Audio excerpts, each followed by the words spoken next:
Hey everyone, and welcome to today's Explainer. We've got a really special deep dive lined up for you today. We're going to be exploring a fascinating observational record written by Tsutomu Yoshida, who goes by Tommy Yoshida.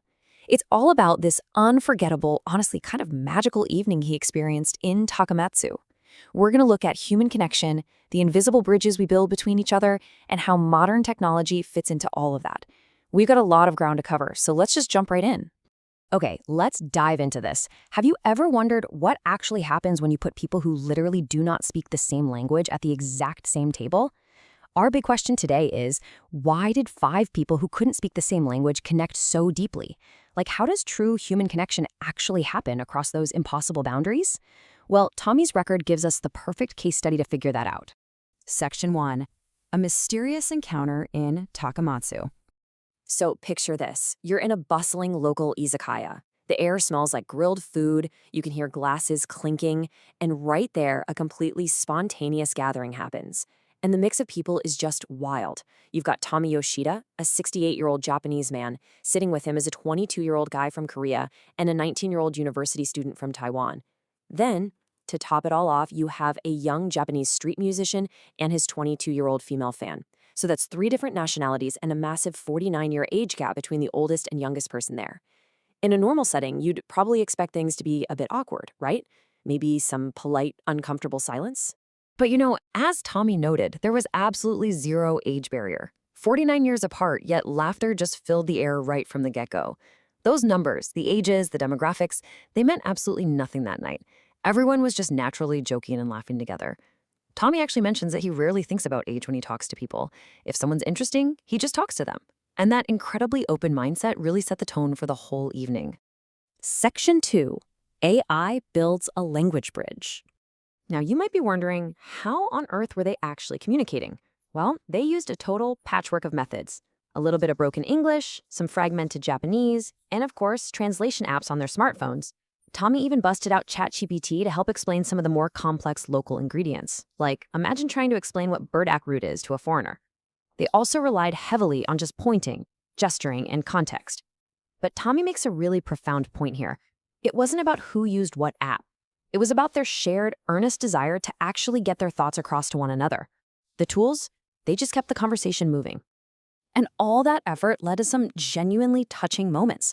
Get this, the 22-year-old Korean guest, who spoke great English himself, actually turns to Tommy and says, "I've never met a Japanese person who speaks English so fluently." Tommy was completely blown away by that, because, by his own admission, his English is pretty broken. But it highlights something so crucial. His English didn't need to be textbook perfect. The combination of his genuine effort, plus a little AI assistance, made this deeply heartfelt exchange possible. Perfection was never the goal here. Connection was. Section 3. Human dialogue deepened by misunderstanding. Of course, when you're communicating through a patchwork of apps and broken languages, wires are definitely going to get crossed. But sometimes, those misunderstandings actually bring us closer together. Take this hilarious mix-up, for example. At one point, the Taiwanese student is talking, and Tommy thinks he hears the English word enemy. So Tommy's sitting there thinking, enemy? Wait, what on earth are we talking about right now? But a second later it clicks. It wasn't enemy, it was anime. The student was just talking about the Japanese animation, teasing master Takagi-san. I absolutely love that. A moment of total confusion instantly turned into this huge shared enthusiasm. And it brilliantly shows how human dialogue just adapts and flows. Because Tommy had actually worked on a local NFT project before, he knew all about that specific anime's connection to Shotashima, which is an island right there in Kagawa. So this funny little slip-up led directly into a really deep chat about local culture. It just proves that even when we mishear each other, our natural curiosity kicks in and keeps the connection alive. And the learning went both ways too. The Taiwanese student asked a super interesting question. He wanted to know, why is Shotashima pronounced with a shima, but other islands like Ogijima use jima? And Tommy, a 68-year-old native Japanese speaker, realizes he doesn't actually know. He later found out it's a linguistic rule called rendaku. So think about that. You have a 19-year-old foreign visitor accidentally teaching a 68-year-old native speaker a brand new technical term about his own language. It was just a beautiful, balanced exchange of knowledge. Section 4. The humanity in sharing plates.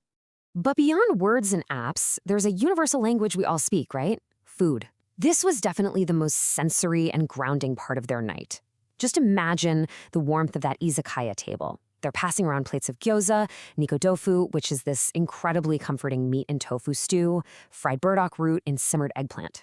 Throughout all of this, Tommy just naturally falls into the role of the welcoming host, dividing up all these local dishes for his new international friends. But then came the main event, Kawagawa's famous bone-in chicken, or honetsukidori. And here, Tommy actively shifted the dynamic. First, he hands the scissors over to the international guests. Next, the Korean and Taiwanese guys excitedly team up to cut the chicken together. And finally, all 5 of them share the meat from the exact same plate using their chopsticks. Now, don't think of this as just a sequence of events. Think of it as this beautiful, slightly messy, deeply human ritual. Passing the tools, sharing the physical effort, eating from the same plate, it builds an unbelievable amount of unspoken trust. Tommy actually described feeling a quiet pride in that exact moment. Seeing these young visitors from Korea and Taiwan just enthusiastically devouring his local Kagawa food, it completely dissolved whatever tiny borders were left between them. It's such a striking image, isn't it? People from 19 to 68 from 3 totally different countries, bonding over a single shared dish. As the night finally started to wind down, Tommy mentioned that he writes a daily blog on a platform called Note, and he showed them his screen. Almost instantly, the Korean and Taiwanese guests whip out their phones and take pictures of his screen so they can look him up later. They even promised they'd read his articles using translation tools. This brief little interaction with technology is so telling. It wasn't about the tech. It was genuine human curiosity about Tommy's inner life. It left Tommy with this incredibly heartwarming thought that someday, across the ocean, they might actually translate and read his words. Section 5. The true entity connecting hearts. Which brings us to our final, somewhat philosophical reflection for today's explainer. Let's just slow down for a second and really think about the core of what made this night happen. Tommy wrote, AI did not create the friendship at that table. Let that sit for a moment. With all the hype right now about ChatGPT and real-time translation, it's so easy to think the technology was the star of the show. But Tommy realized this magical night wasn't just some successful beta test for an app. The tech was there, sure, and it was useful, but it wasn't the author of their connection. The real takeaway is this brilliant realization Tommy had. AI can lower the barriers between languages, but it is still people who cross the bridge. The technology was just the infrastructure, you know? It built a bridge over the language gap. But what actually walked across that bridge, it was their human curiosity, their shared humor, their mutual respect, and their genuine will to just engage in dialogue. Without that fundamental human desire to understand someone else, the best AI in the entire world is literally useless. And that leaves us with a really profound thought to chew on today. No matter how much technology evolves in the future, towards whom is your curiosity, the one crossing the bridge, actually directed? AI can give us the vocabulary, but we are the ones who have to provide the heartbeat. It really makes you wonder. The next time you're sitting with someone from a completely different background, will you just rely on the tools to do the work, or will your own curiosity compel you to actively cross that bridge? Thank you so much for joining me on this explainer, and I'll see you next time.